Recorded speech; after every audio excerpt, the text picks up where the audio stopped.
మిత్రులారా, మీ అందరికీ సామాజిక ఉద్యమాభివందనాలు. నేను మీ తెలంగాణ శ్యామ్. ఒకసారి ఈ వీడియోని చూడండి. చూసిన తర్వాత మనందరం మాట్లాడుకుందాం. చూడండి ఒకసారి.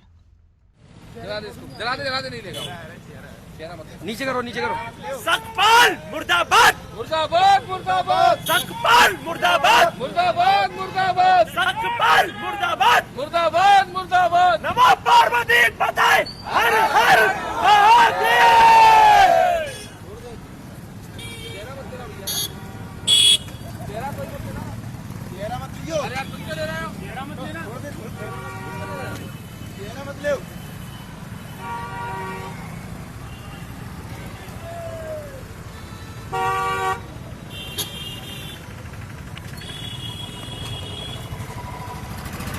చూశారు కదా, భారత రాజ్యాంగ నిర్మాత, నవభారత నిర్మాత, మనందరి తలరాతలు మార్చినటువంటి మహానుభావుడు. పొద్దున్న లేస్తే మనం రాజ్యాంగ విలువలు లేకపోతే ఇటువంటి అన్నీ మాట్లాడుకుంటాం. దానికి ప్రధానమైనటువంటి కారణం మన భారత రాజ్యాంగం. పార్లమెంట్లో నరేంద్ర మోడీ గారు కూడా చెప్పారు, ఈ రాజ్యాంగమే లేకపోతే ఈ అంబేద్కర్ గారు రాజ్యాంగం రాయకపోయి ఉంటే నేను ఛాయ్ అమ్ముకునేటువంటి వ్యక్తిని ఈ దేశానికి ప్రధానమంత్రినే అయి ఉండేవాడిని కాదని 100 సార్లు చెప్పుకున్నాడు ఆయన. రైట్, ఓకే, ఆయన మనసులో ఏముందో తెలియదు మనకు, పైకి మాత్రం అలా చెప్పాడు. సరే, సంతోషపడదాం. ఎవరైనా ప్రజాస్వామ్య దేశంలో కింది నుంచి పైదాకా అందరూ సమానమే, సంతోషపడదాం. మనది గొప్ప ప్రజాస్వామ్య దేశం అని మనందరం పొద్దున్న లేసి చెప్పుకుంటాం, సంతోషం. ఇక్కడ సమస్య ఏంటంటే, మీరు ఇంతకుముందు వీడియోలో చూసినట్టు భారత రాజ్యాంగ నిర్మాత యొక్క చిత్రపటాన్ని, ఫోటోని పట్టపగటిలి నడి రోడ్డు మీద కాలుస్తూ ఉన్నాడు, ముర్దాబాద్ అంటా ఉన్నాడు. లేకపోతే అంబేద్కర్ ఐడియాలజీకి వ్యతిరేకంగా పనిచేస్తున్నటువంటి శక్తులు ఎవరైతే ఉన్నారో వాళ్ళందరూ కాల్చేటువంటి వాళ్ళ పక్కన ఉన్నారు. వీడొక్కడే వీడియోలో వచ్చాడు. ఎవరయ్యా ఈ పని చేసింది అని అంటే, ఉత్తరప్రదేశ్లో అనిల్ మిశ్రా అనేటువంటి ఒక బ్రాహ్మణ లాయరు ఉత్తరప్రదేశ్ కోర్టులో బాబాసాహెబ్ అంబేద్కర్ గారి విగ్రహం పెట్టాలని అంబేద్కర్ ఐడియాలజీకి సంబంధించినటువంటి ఒక గ్రూప్ అంతా పోరాటం చేస్తూ ఉంటే, లేదు అంబేద్కర్ విగ్రహాలు పెట్టకూడదని వీళ్ళు పోరాటం చేస్తూ ఉన్నారు. చేసుకోవచ్చు, అది వాళ్ళ ఇష్టం. కానీ పోరాటానికి ఒక పద్ధతి ఉంటుంది. కానీ ఈ గుండాలు ఏం చేశారు, అంబేద్కర్ గారి విగ్రహాన్ని పట్టపగటిలి నడి రోడ్డు మీద లైటర్ పెట్టి అంటు పెట్టుకుంటూ ఆనందపడతా ఉన్నారు.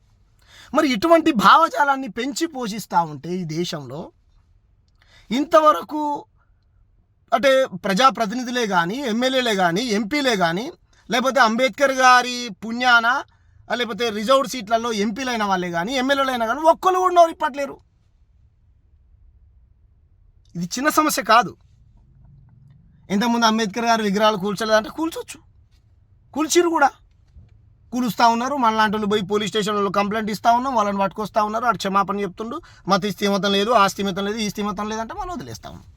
కానీ బీజేపీ వచ్చినాకనే ఎందుకు అంబేద్కర్ గారి విగ్రహాల పట్ల, అంబేద్కర్ గారి భావజాలం పట్ల, అంబేద్కర్ గారి ఫోటోల పట్ల, అంబేద్కర్ గారి సిద్ధాంతం పట్ల, కంప్లీట్గా అంబేద్కర్ గారి పట్లనే ఇంత విషం ఎందుకు చిమ్ముతా ఉన్నారు కొంతమంది పర్టికులర్ ఐడియాలజీ కలిగినటువంటి వ్యక్తులు? నరేంద్ర మోడీ గారి అధికారంలోకి వచ్చిన తర్వాతనే ఎక్కువ అంబేద్కర్ గారి విగ్రహాలు ధ్వంసమైనవి. ఎందుకు? పైకు మేమే అంబేద్కర్ వాదులం, కాంగ్రెస్ పార్టీ అంబేద్కర్ని ఓడించింది, మేమేమో ఓన్ చేసుకున్నాం, కుల నిర్మాణం కోసం మేమే పనిచేస్తూ ఉన్నాం, సర్వమత ప్రజలందరినీ మేము గౌరవిస్తాం, మాకు కుల భేదం లేదు, మత భేదం లేదు, మనమంతా భారతీయులు అంటే, మరి భారతదేశానికి రాజ్యాంగం రాసినటువంటి భారత రాజ్యాంగ నిర్మాత చిత్రపటాన్ని కాలుస్తూ ఉంటే ఎందుకు నోరు ఇప్పట్లేదా మీరు? ఎందుకు మాట్లాడట్లేరు నరేంద్ర మోడీ గారు? ఎందుకు మాట్లాడట్లేరు అమిత్ షా గారు? ఇప్పుడు అందరి చేతులలో రాజ్యాంగాలు పెడతా ఉన్నారు కదా. నా బండిలో కూడా రాజ్యాంగం ఉన్నది, మీకు చూపిస్తా వీడియో అయిపోయిన తర్వాత. ఎందుకు ఇంత విషం జిమ్మాల్సినటువంటి అవసరం ఏమొచ్చింది చెప్పండి? అంబేద్కర్ గారిని దేవుడిగా భావించేటువంటి, నేనైతే దేవుడిగానే భావిస్తాను. నాకు దేవుడు, అరే నాయనా, మీకు తెలియకపోతే తెలుసుకునే ప్రయత్నం చేయండి రా. మాకు బాబాసాహెబ్ అంబేద్కరే భగవంతుడు. నాకు నచ్చని దేవుని నేను ఎక్కడన్నా కూల్చానా?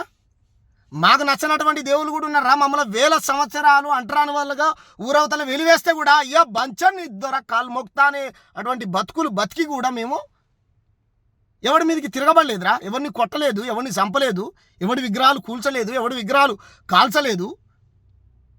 పక్కన ఆంధ్రాకు సంబంధించినటువంటి బాలసుబ్రహ్మణ్యం విగ్రహం తీసుకొచ్చి మా తెలంగాణ నడిబొడ్డున అసెంబ్లీ ముంగడ పెడుతుంటే పెట్టకండి అయ్యా, ఇక్కడ మా తెలంగాణ వీరుల విగ్రహాలు పెట్టుకోవాలి, వాళ్ళని మేము స్మరించుకోవాలని ప్రజాస్వామ్య పద్ధతిలో పోరాటం చేసాము తప్ప బాలసుబ్రహ్మణ్యం విగ్రహాన్ని కూలుస్తామనో కాలుస్తామనో మేము ఎక్కడైనా స్టేట్మెంట్స్ ఇచ్చామా? లేదే. మరి ఇంత ధైర్యం ఎక్కడి నుంచి వచ్చింది వీళ్ళకు? చెప్పండి ప్రజలారా, ఇది రాజ్యాంగాన్ని అవమానించినట్టు కాదా? ఇది 140 కోట్ల భారతీయులను అవమానించినట్టు కాదా? ఇది రాజ్యాంగాన్ని తగలబెట్టినట్టు కాదా? ఇది 140 కోట్ల ప్రజలు ఈ రాజ్యాంగం ద్వారా బ్రతుకుతున్నటువంటి ప్రజల్ని కాల్చినట్టు కాదా? ఈ రాజ్యాంగాన్ని కూల్చినట్టు కాదా? ఈ రాజ్యాంగాన్ని, ఈ దేశాన్ని అవమానించినట్టు కాదా? హిందూ అయినా, ముస్లిం అయినా, క్రిస్టియన్ అయినా, దేవుని నమ్మేవాడైనా నమ్మని వాడైనా కాశ్మీర్ నుంచి కన్యాకుమారి దాకా ప్రతి పౌరుడు గౌరవించాల్సింది రాజ్యాంగం. రాజ్యాంగ విలువలు మనకు తెలియకపోయినా సరే మనం రాజ్యాంగాన్ని గౌరవించాలి. మనం ఏదైనా తప్పు చేసామనుకో లా అండ్ ఆర్డర్ మనల్ని కంట్రోల్లో పెడుతుంది. ఎవరు లా అండ్ ఆర్డర్ని సిస్టమ్ని తయారు? రాజ్యాంగం. నేను తప్పు చేయలేదా అయ్యా అని జ్యుడిషియరీ రాజ్యాంగంలో భాగమే. అన్ని వ్యవస్థలు రాజ్యాంగంలో భాగమైనప్పుడు రాజ్యాంగ నిర్మాత ఫోటోని తగలబెడతా ఉంటే ఈ దేశంలో ఉన్నటువంటి సంఘాలే కానీ, ప్రజాప్రతినిధులే కానీ పొద్దున్న లేస్తే దేశం కోసం, ధర్మం కోసం మాట్లాడేటువంటి వ్యక్తులు ఈ దేశానికి రాజ్యాంగాన్ని రచించినటువంటి బాబాసాహెబ్ అంబేద్కర్ యొక్క చిత్రపటాన్ని పట్టపగటిలి నడి రోడ్డు మీద పర్టిక్యులర్ ఐడియాలజీ కలిగినటువంటి వ్యక్తులు కాల్ చేస్తూ ఉంటే ఇంతవరకు ఎందుకు మాట్లాడలే? ఇది మళ్ళా ఈ దేశానికి యోగి కావాలి, నరేంద్ర మోడీ తర్వాత యోగి కావాలి అనేటువంటి యోగి గారి పాలనలో జరిగింది ఇది. మరి ఏదండి యోగి గారి భక్తులు? ఏది యోగి గారి భక్తులు రాజ్యాంగానికి వ్యతిరేకులా? యోగి గారి భక్తులు ఈ దేశానికి వ్యతిరేకులా? యోగి గారు ఈ రాజ్యాంగానికి వ్యతిరేక? చెప్పండి. మరి యోగి గారు పోయి బాబాసాహెబ్ అంబేద్కర్కు అప్పుడప్పుడు ఏదో పైకి నటించుకుంటూ దండలు వేస్తాడు, దండం పెడతాడు జయంతిలు వర్ధంతులు వచ్చినప్పుడు. మరి ఎక్కడ పోయింది ఉత్తరప్రదేశ్ ముఖ్యమంత్రి గారు? చెప్పండి. నరేంద్ర మోడీ గారి తర్వాత అంత గొప్ప మహానుభావుడు ఆదిత్య ఏం పేరు ఆయన పేరు? యోగి అంటారు కదా, మరి ఏంటి యోగి గారు? చెప్పండి. దేశంలో ఉన్నటువంటి ప్రతి ముఖ్యమంత్రి ఖండించాలి, ప్రతి ముఖ్యమంత్రి ఖండించాలి, ప్రతి ఎంపీ ఖండించాలి, ప్రతి ఎమ్మెల్యే ఖండించాలి, ప్రతి పౌరుడు కూడా ఖండించాలి. ఖబర్దార్, ఎవడైతే ఈ పని చేశాడో ఖబర్దార్. నేను ఆవేశంతో మాట్లాడుతున్నా, పెట్టుకుంటారా నా కొడక.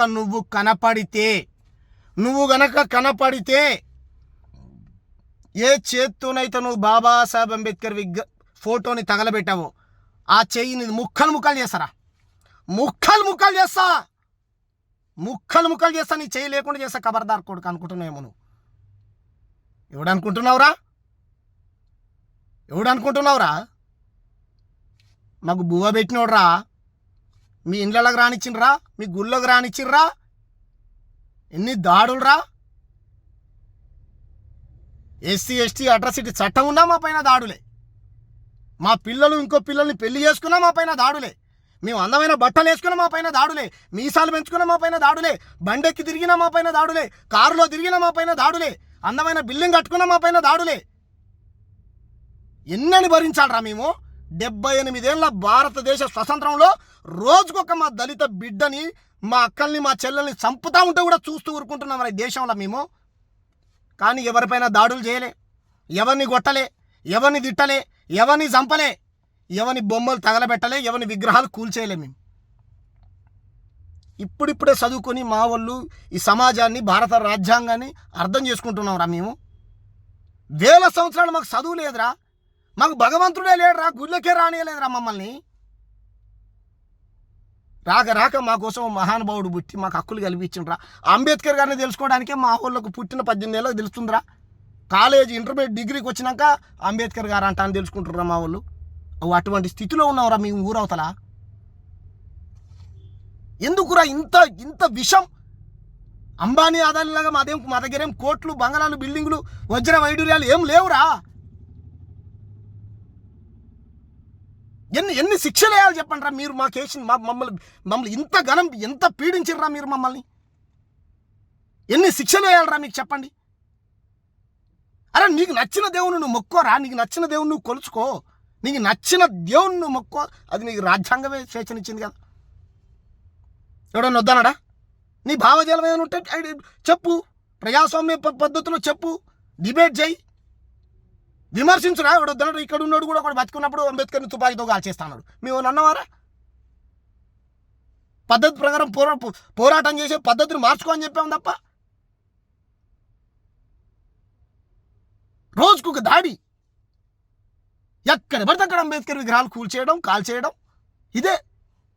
అంతకుముందు ఎవడో బుద్ధుడు విగ్రహాలను కూడా కూల్చేసిండు. మహాత్మా పూలే విగ్రహాలు కూల్చేస్తారు, బుద్ధుడు విగ్రహాలు కూల్చేస్తారు, పెరియార్ విగ్రహాలు కూల్చేస్తారు.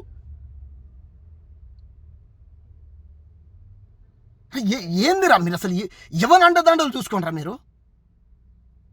అయిపోయిందిరా రే, ఇక తిరగబడతారా మా ప్రజలు. లేదురా మీకు డెమోక్రసీ విలువలు అన్నీ, ఒక్క వ్యవస్థ కూడా సరిగ్గా పనిచేయట్లేదని క్వశ్చన్ చేస్తే వ్యవస్థను తప్పు పడతావా? డబ్బులు తీసుకుని దొరికిండ్రా యశ్వంత్ వర్మ అనేట్టు 150 కోట్లు ఢిల్లీలా. ఏ వ్యవస్థ స్వచ్ఛంద, ఏ ఇండిపెండెంట్గా పనిచేయాల్సినటువంటి సంస్థలు ఇట్లా పనిచేయట్లేవు.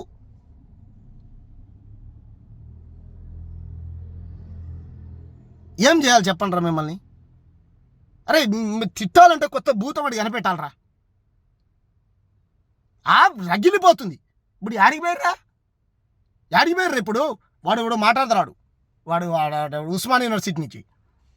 ఆడిపోయినారు రే, నీ మస్తు కోపం వచ్చింది కదా. నాకు చాలామంది దళితులు ఫ్రెండ్స్ ఉన్నారు, ఆయన ఫ్రెండ్స్ ఉన్నారు, వీళ్ళు ఫ్రెండ్స్ ఉన్నారు. ఏదిరా మరి ఫ్రెండ్స్ ఉంటే? రాజ్యాంగ నిర్మాతను అవమానించింది కారా. రాజ్యాంగ నిర్మాత చాలామంది ప్రజాప్రతినిధులు సందర్భం దొరికినప్పుడల్లా మైకులు పట్టుకొని అంబేద్కర్ గారు ఒక కులానికో కొన్ని వర్గాలకు పరిమితం కాదు అధ్యక్ష, అందరికీ అధ్యక్ష. మరి ఆడున్నావు అధ్యక్ష, ఆడబండుకున్నావు అధ్యక్ష, లే అధ్యక్ష. అందరి మహనీయుడు ఆయన. మరి ఆయన విగ్రహాన్ని, ఆయన ఫోటోని కూల్చేస్తూ ఉంటే, కాల్ చేస్తూ ఉంటే నీ నోరిప్పమైంది అధ్యక్ష. నోరిప్పాలి. ఖండించండి. భారతదేశంలో ఉన్నటువంటి ప్రతి పౌరుడు ఖండించాలి. సిగ్గుపడాలరా మనం. అచ్చే